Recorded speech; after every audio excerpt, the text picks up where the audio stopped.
Favorite Halloween costume growing up? I think I went as Barney one year. I feel like I looked pretty cute in that one. So Did any of your friends ask for free furniture? Oh, I still get asked for free furniture. My mom kind of forced me into it. Wanted to check my teeth at night. Let's keep it light. To start here, rank your top 3 Halloween candies, like go to at all times.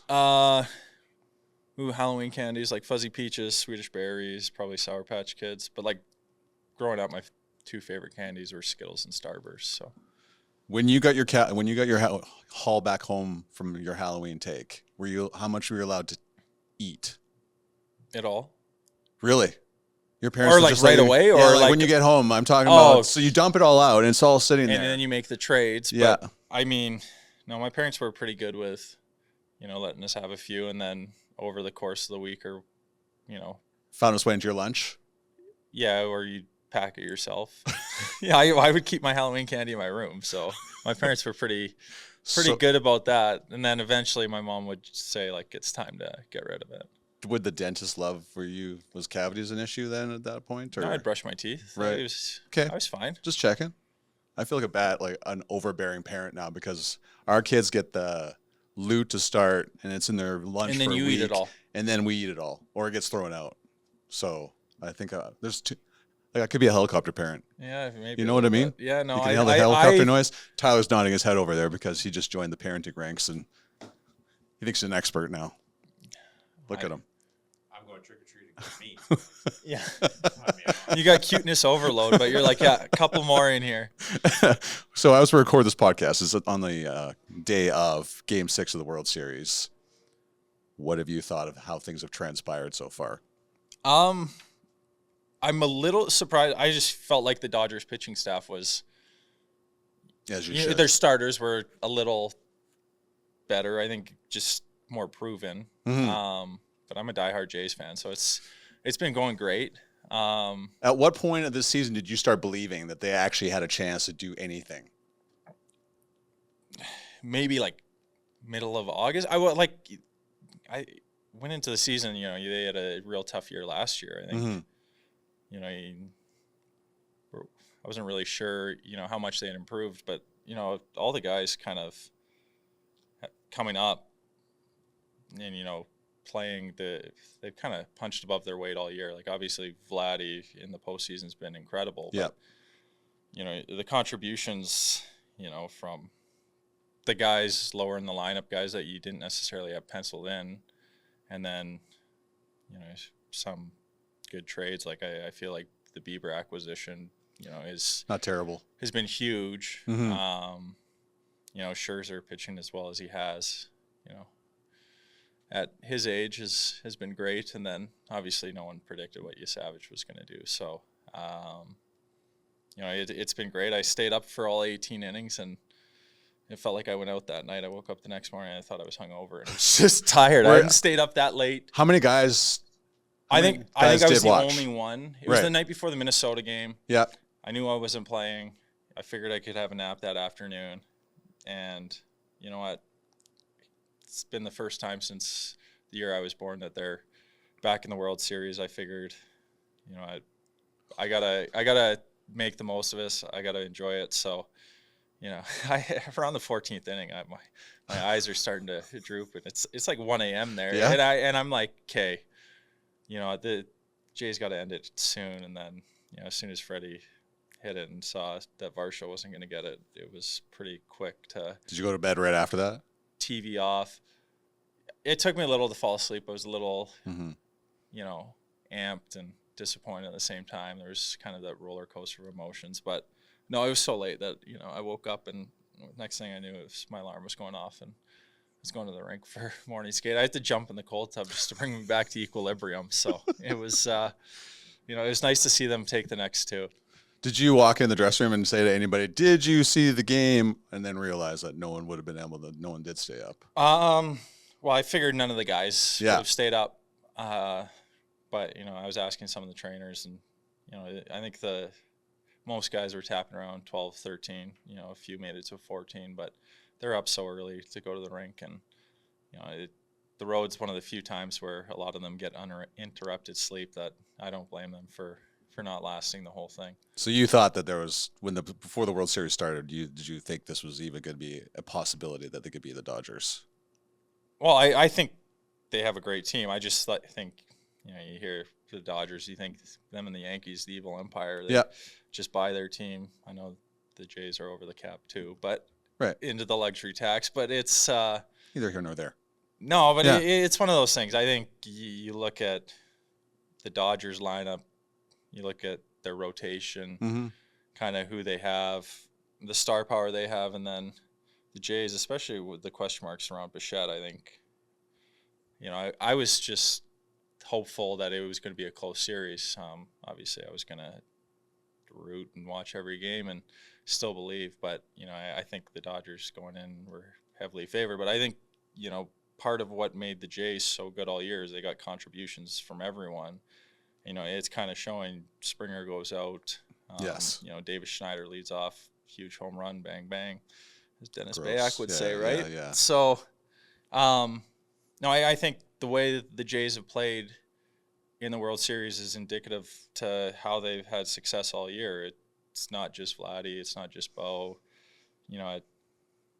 If their pitchers aren't great that night, it seems like their bats come through for them. Yeah. Their defense has been incredible all year, and it kind of seems like the Dodgers have relied on just a few guys, and I think a team is more important than just a couple guys. So sorry, Jamie. Totally fair.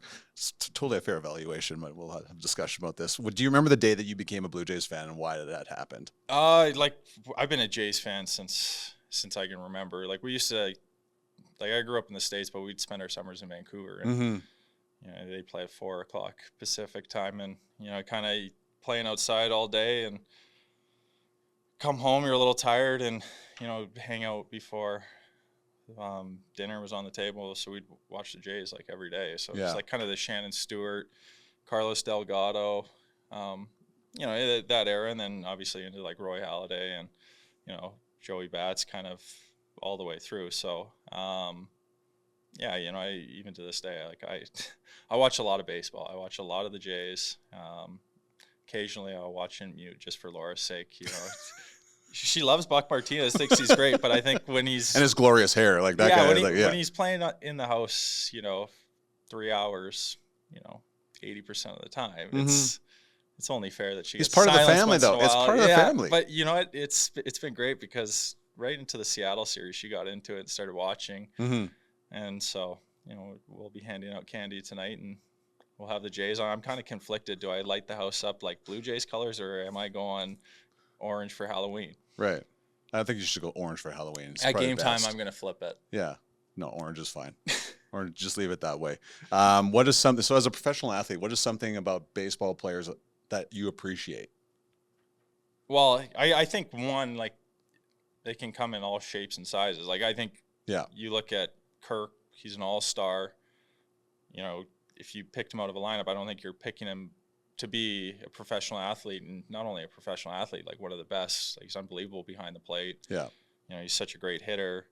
And then, you've got Shohei, who can do it on both sides. Like, it feels like we watch history every time he comes up.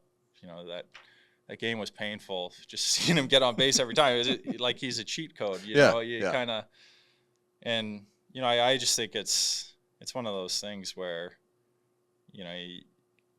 you can be different sizes, you can kind of have different frames, and you can still be a successful and effective player.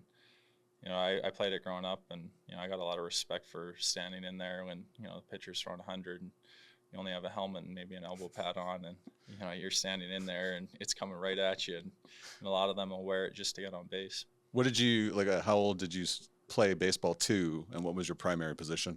I think I gave it up when I was 14. It was just hockey just became it was too busy. I was starting to miss too many practices. Like, it just was not fair to my baseball team. So growing up, I kind of played all over. I'd catch, I'd play short or second and center field. Those were kind of the primary. It would just depend on the age group. If I was an underage, it was usually second or center field. And then, when I was the older age group, I'd be kind of shorter catcher or center field. Create a memorable experience for your group with Winnipeg Jets group tickets. Perfect for corporate hosting, holiday parties, team bonding, or just a night out with friends. Tickets starting at $40 for groups of 10 or more. Share in the energy, celebrate the moments, and experience it all together. Book your group today at winnipegjets.com/groups. That's winnipegjets.com/groups. Hi, I'm Adam Lowry, Adam Lowry with his second of the night. and this is the Ground Control Podcast. So, like, because there's 4 of you, how often would your one or both of your parents be at your games? Well, it was actually great because everyone thinks my dad's a hockey coach. Yeah. He coached me more in the NHL than he did growing up, right? He was busy. So, but baseball is generally in the off season, so he'd actually coach our baseball team. And just the way my brother's birth year, he's a late 91. It would line up every other year. We'd be able to be on kind of the same team and stuff. So, he'd be at quite a few of them. So it was great. What was he like as a baseball coach as opposed to a hockey coach then? Oh, he was awesome. Yeah. I mean, like, we were still young, like, at the time, so it's laid back, but, we had a lot of fun. Like, I miss those days. Baseball in the summertime, there's nothing, you can't beat it. Yeah, I agree with you on that one. You just talked about Laura, your fiance. I got a good question for you. Oh, gosh. What was more stressful, your first NHL game or when you proposed? Asking her parents. Okay. Good answer. Yeah, Okay. no, Okay. So, let's take us through that process. That would be very stressful. You want, like, this whole story? I don't want the whole story, but that must have been Oh, no, leading I up just went to over to it. their house, and Jane was like, I kind of knew something was up. You don't just pop by. I was in town, and it was right before I was going to ask her to marry me. So, yeah, that one was... Were you sweating? Oh, yeah. Yeah. Yeah, I think I was sweating when I told my parents. So it's, it's like, I feel like that was the tough stuff. Laura and I had been together for so long that, I think that was more of a formality. And, I wasn't necessarily as nervous about asking her, but, just kind of all the build up around it, there's a lot of excitement. So. Well, congratulations. That's kind of cool. When's the wedding? Next July. So. Am I invited? Jamie, due to capacity reasons, you did not make the list. Thank you. I appreciate you considering me at the time. The rehab with your hip surgery, how's that been? And what was the most annoying part of that? It's been good. I think, I hadn't gone through a major, the previous summer I was 12 weeks when I had hand surgery, but I hadn't really been through a major one where you're not allowed to do a whole lot early on, and since junior when I had a screw put in my wrist and I broke my scaphoid. This one was tough just because, the first 3 months I'm kind of limited to what I can do, non-weight bearing for a while. I'm on crutches. And when I get off crutches, it's kind of, it's... Patience is a virtue, and it's so important, and it was something that was really tough to find some days. There was days where I'd be at the gym, and it'd feel like I wasn't accomplishing a whole lot, but, that was part of the plan is, these small, tedious exercises that you have to do. You have to build the foundation before you can kind of start really pushing it. And, I think the first 3 months were tough, but, I kind of knew what it was going to look like.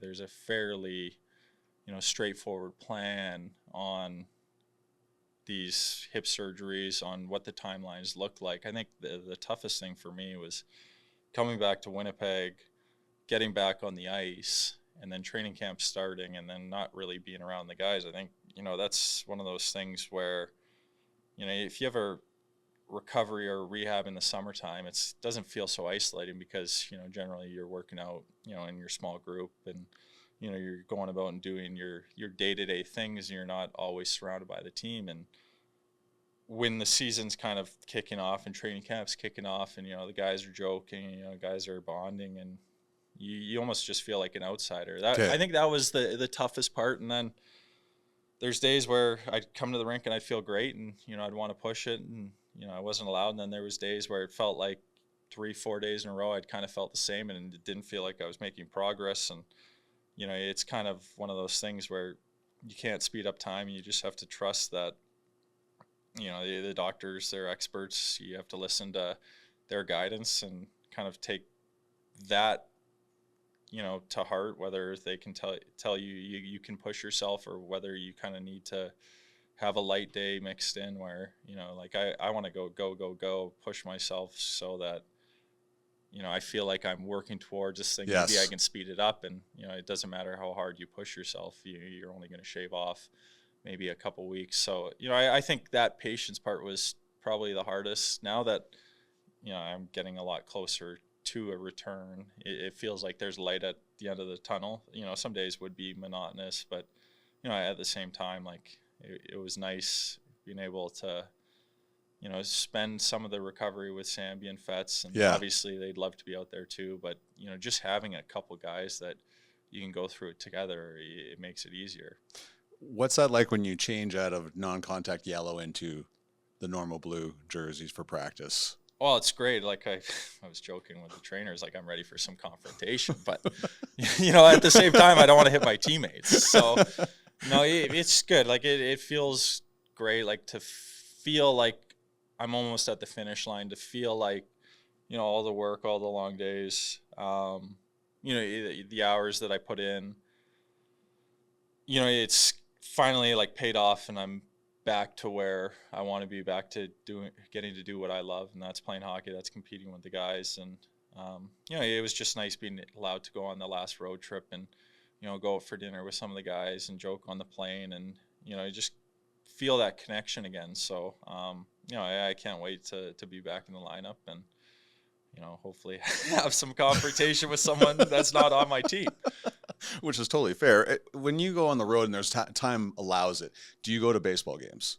Yeah. Yeah. Yeah, like usually we look at the schedule, you know, because the schedule for next season is already out. Mm-hmm. You know, at the start of the year, and generally, you know, I know some guys were hoping the Phillies would make it because there was going to be a chance that, you know, they would have been able to see the Phillies play. Right. That didn't happen. Yeah, I know. They kind of fizzled out. But like last year, you know, a bunch of guys went to the Dodger Stadium near the end of the year when we were in LA, and, you know, regretfully, I went to the Lakers game because I'd never been to an NBA game. I wanted to see LeBron before he retired. It wasn't the best game to watch. Yeah. You know, I was really regretting not seeing Shohei live. So I want to make it there, but, you know, looking at our schedule later in this year, we're in Chicago for a couple days, and the Cubs are playing. So I think, you know, quite a few of us, you know, as long as we're in a comfortable spot, or, right, you know, in a good position, you know, I think quite a few guys will go to Wrigley. I've been there before, but, you know, we went to Coors Field a few years ago, saw the Rockies play. Last year we saw the White Sox, Red Sox play. Yeah, we went to the Rangers game a few years ago, D-backs game. So, you know, generally wherever we are, if it lines up and, you know, it's on a practice day, you know, there's a handful of us that enjoy going. All the time that you've been away from the team and stuff like that, you've been allowed to tell that story about Game 7. How many times have you told that story about the game-winning goal against St. Louis? I don't know. Yeah. Like, you know, obviously, like I got asked about it early on kind of thing, but, you know, as summer wore on, you know, I think it was in the past. So, right. Do Yeah. fans come up to you a lot in the city, ask you how your hip's doing, talk to you about the goal when you're out and about? More so about the hip, which is great. Like, they're Yeah. very concerned, which, you know, it means a lot. Like, you know, I was at the bank yesterday, and the guy in front of me, you know, was asking, you know, when I was going to be back, how I was feeling, how the other guys are feeling and stuff. And, you know, at the Toba Center event we had, you know, about 10 days ago. Right. You know, that was kind of, I almost had to have like a rehearsed answer. I should have just been handing out cue cards. But no, that was like top of mind. Just everyone was asking how I was doing, how I was feeling. You know, was I close to being back? You know, wishing me a speedy recovery and stuff. So, you know, it's nice to know that they really care, and, you know, they're looking forward to seeing me back on the ice. Is it great that the timing as you look to be returning, it's a 6-game road trip? Does it almost seem like perfect timing for you? Well, I would have loved to return at home. Yeah. And and I was really pushing to be back for the Pittsburgh game, but just timing wise, practice time, condensed schedule, it just makes more sense. At this point, I've already missed 11 games.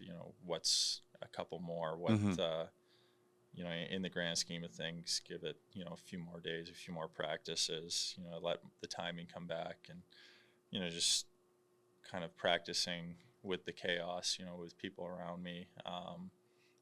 But it'll be nice to, have those 12 days to spend with the guys and almost reintegrate myself back to the team. Hopefully they didn't forget who I was. So, but no, it's, long road trips can be hard, but, I think it's great for team bonding. It's great for team morale and stuff. And, so far that the guys have done a great job, not only at home, but they've done a heck of a job of finding ways to win on the road. So, I'm looking forward to being back out there and competing with them.